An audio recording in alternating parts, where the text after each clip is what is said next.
Hallelujah, praise the Lord. എവിടെ വീട്? എവിടെയാ? വാടിയിലാണ് വീട്. ഇവർ സാക്ഷ്യം പറയും. ഇന്ന് രാവിലെ എന്നോട് ഇവർ പറഞ്ഞത് ഈ മകൻ്റെ 2 ഇടുപ്പല്ലുകളും തേയ്മാനമായിട്ട് ഓപ്പറേഷൻ പറഞ്ഞിരിക്കുകയാണ്. ഇന്ന് രാവിലെ ഒന്ന് കുനിഞ്ഞ് ഒരു കപ്പ് വെള്ളം പോലും എടുക്കാൻ പറ്റാത്ത അവസ്ഥയിൽ വേദനയുണ്ടായിരുന്ന വ്യക്തിയാണ്. പ്രാർത്ഥിച്ച നിമിഷം തന്നെ കർത്താവ് ഹീൽ ചെയ്തു.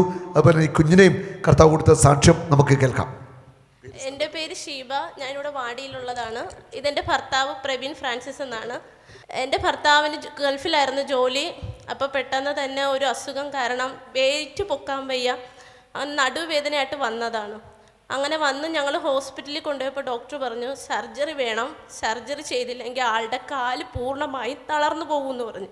ഇടത് സൈഡ് പൂർണ്ണമായും കംപ്ലീറ്റും പോയി, ഹിപ്പ് പൂർണ്ണമായും പോയി, വലത് സൈഡ് 1/4 ഭാഗമേ ഉള്ളൂ, ഇനി അതും പോവും, പെട്ടെന്ന് സർജറി ചെയ്യണമെന്ന് പറഞ്ഞു.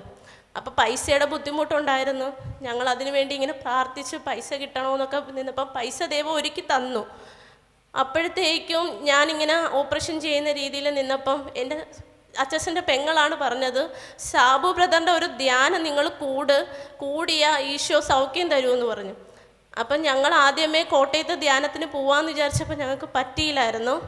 അപ്പോൾ ഇവിടെ വരുന്നെന്ന് പറഞ്ഞപ്പോൾ ഞങ്ങളിവിടെ വന്നു. അപ്പം ഇന്ന് സാബു ബ്രദർ പ്രാർത്ഥിച്ചപ്പം ഇന്ന് രാവിലെ പള്ളിയിൽ പോകാൻ ഞാൻ വിളിച്ചപ്പം കുനിഞ്ഞ് ബക്കറ്റിൽ നിന്ന് വെള്ളം എടുക്കാൻ പറ്റിയില്ലായിരുന്നു. എൻ്റെ അടുത്ത് പറഞ്ഞു എനിക്ക് കുനിഞ്ഞ് എടുക്കാൻ വയ്യ, ഞാൻ പള്ളിയിൽ വരുന്നില്ല എന്ന് പറഞ്ഞു. ഞാൻ പറഞ്ഞില്ല, എൻ്റെ കൂടെ പോകുന്നേ പറ്റൂ പള്ളിയിൽ, എൻ്റെ കൂടെ വാന്ന് പറഞ്ഞു. അങ്ങനെ ഞങ്ങൾ 2 പേരും കൂടെ പള്ളിയിൽ പോയി. വന്ന് ഞാൻ ചോദിച്ചു, സാബു ബ്രദർ പ്രാർത്ഥിച്ച് സൗഖ്യം കിട്ടിയപ്പോൾ ഞാൻ ചോദിച്ചു അച്ഛന് ഓടാൻ പറ്റിയായിരുന്നോ എന്ന് ചോദിച്ചു. അപ്പം എന്നോട് പറഞ്ഞു എനിക്ക് ഓടാൻ പറ്റുമെന്ന് ഞാൻ ഒട്ടും പ്രതീക്ഷിച്ചില്ല, പക്ഷെ ഞാൻ ഓടിയെന്ന് പറഞ്ഞു. അതായത് ഈ മകന് വേണ്ടി പ്രാർത്ഥിച്ചിട്ട് ഈ പള്ളിക്കകത്തോട് ഞാൻ അങ്ങോട്ടും ഇങ്ങോട്ടും ഓടിച്ചു, ഇരുന്നു, എണീറ്റു, വട്ടം കറങ്ങി, ഇടുപ്പിൽ കംപ്ലീറ്റ് തേഞ്ഞു പോയെന്ന് ഡോക്ടർമാർ പറഞ്ഞിരിക്കുന്ന ഓപ്പറേഷൻ പറഞ്ഞ 2 ഇടുപ്പുകളും കർത്താവ് പുനഃസൃഷ്ടിച്ചു. അസാധാരണമായ അത്ഭുതമാണ് കർത്താവ് ചെയ്തത്. നീങ്ങുന്നവനെ ഒന്ന് വട്ടം കറങ്ങി കാണിച്ചേ, ഒന്ന് വട്ടം കറക്കിക്കേ. ഒന്ന് ഇരുന്നെണീറ്റേ, കുത്തിയിരുന്ന എണീറ്റേ, ഇരുന്നേ, ഒന്ന് ചാടി കാണിക്കാവോ? കൈയടിച്ചു കർത്താവിനെ സ്തുതിക്കട്ടെ. 2 ഇടുപ്പല്ല് പൂർണ്ണമായിട്ട് തേഞ്ഞു പോയി. ഓപ്പറേഷൻ നിർബന്ധമായിട്ട് പറഞ്ഞിരുന്നൊരു വ്യക്തിയാണ്. ഇന്ന് രാവിലത്തെ ഈ മകന് വേണ്ടിയുള്ള പ്രാർത്ഥനയിൽ കർത്താവ് തൊട്ടു. ഹല്ലേലൂയ. അസാധാരണമായ ഒരു ദൈവശക്തിമാന്റെ മേൽ കടന്നുപോയി. ഇടുപ്പല്ലുകൾ പുനഃസൃഷ്ടിക്കപ്പെട്ടു. പള്ളിയുടെ കൂടി നല്ല മിടുക്കനായി. ഹല്ലേലൂയ. സന്തോഷമായില്ലേ? ഇന്ന് എല്ലാ കാര്യങ്ങളും ചെയ്തോ? വീട്ടിൽ പോയിട്ട് ഒരു കുഴപ്പമില്ല.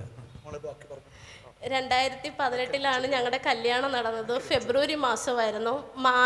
ഡിസംബർ വരെ ഞങ്ങൾക്ക് കൊച്ചുങ്ങളുണ്ടായില്ലായിരുന്നു. 10 മാസം ഞങ്ങൾക്ക് മക്കളില്ലായിരുന്നു. അപ്പം സാബു ബ്രദറിൻ്റെ ധ്യാനം 2018 ഡിസംബറിൽ നമ്മുടെ വാടി തീരദേശത്തുണ്ടായിരുന്നു.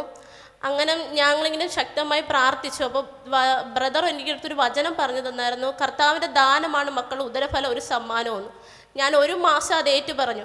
അപ്പം ഞങ്ങൾ ധ്യാനം കൂടി 18-ാം തീയതി എൻ്റെ ഭർത്താവ് എന്നെ വിളിക്കുന്നു, നമുക്ക് ഭർത്താവ് പുറത്തായിരുന്നു. അപ്പോൾ എന്നോട് വിളിച്ച് ഞാൻ ടിക്കറ്റ് എടുക്കട്ടെ, കയറി വാന്ന് പറഞ്ഞു. അപ്പം ഞാൻ പറഞ്ഞില്ല, ഞാൻ ഈ കൺവെൻഷൻ കൂടിയിട്ടേ ഞാൻ വരുന്നുള്ളൂ, ഇനി എത്രയെന്ന് പറഞ്ഞാൽ ഈ കൺവെൻഷൻ ഞാൻ കൂടിയിട്ടേ വരത്തുള്ളൂ എന്ന് പറഞ്ഞ് 2018 ഡിസംബറിൽ ഞാൻ ധ്യാനം കൂടുന്നു.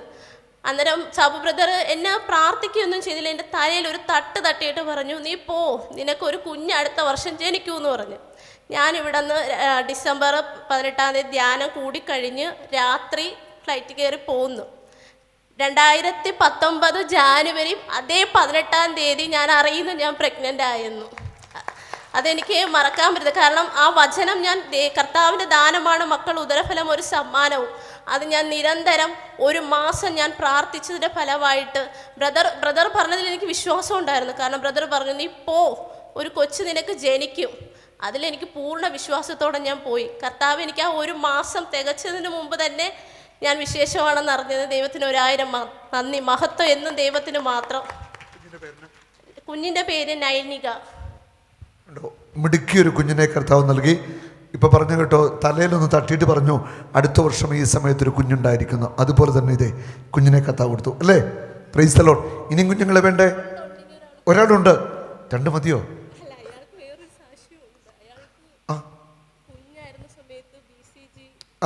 അതെ അതെ, അത് ഇന്ന് രാവിലെ പറഞ്ഞിരുന്നു.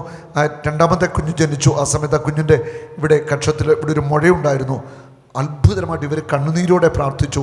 ആ മുഴ വറ്റിപ്പോയ ഒരു സാക്ഷ്യം രാവിലെ പറഞ്ഞിരുന്നു. കർത്താവ് അനുഗ്രഹിച്ച തിരഞ്ഞെടുത്ത ഒരു കുടുംബമാണിത്. കരമീഴ്ചൊന്ന് അനുഗ്രഹിച്ച് ഇവരെ ഹല്ലേലൂയ കുഞ്ഞിനെ അനുഗ്രഹിക്കുന്നു. കുഞ്ഞൊരു അനുഗ്രഹമാവട്ടെ, പരിശുദ്ധാത്മാവിനെ നിറയട്ടെ. ഈ ദേശത്ത് ഇവളെ അനുഗ്രഹിച്ച ഉയർത്തിയതിന് മാനിച്ചു നന്ദി പറയുന്നു. ഈ പ്രിയ മകന് നൽകിയ അത്ഭുത സൗഖ്യത്തിന് നന്ദി പറയുന്നു.